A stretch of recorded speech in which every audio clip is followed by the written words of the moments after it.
que avui fem fumet de peix. Poses oli en una olla i sofregeixes la ceba fins que queda ben rossa. A continuació li poses el tomàquet. Has de tenir paciència perquè com més fregeixi, més bon gust li donarà el fumet. A continuació la pastanaga i 2 fulles de llorer. Unes voltetes i ja hi pots posar el peix. Quan vagis a la peixateria li dius al peixater que et guardi el cap i les espines. Les guardes al congelador i quan en tinguis suficients pots fer fumet. Si no tens costum de fer-ho pots comprar peix de morralla i també et quedarà molt bo. Fregeixes una mica el peix i poses la sal.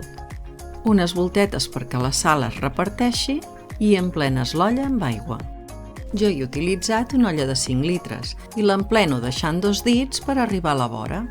Tapes i esperes a que arrenqui el bull.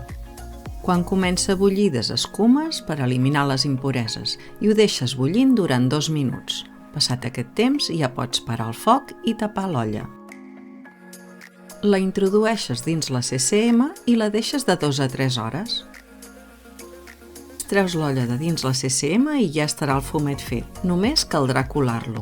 El pots guardar congelat i sempre el tindràs a punt si fas un arròs o fideuà, un suquet de peix, guisat de mandonguilles en sípia, sopa o una llet de tigre per un ceviche.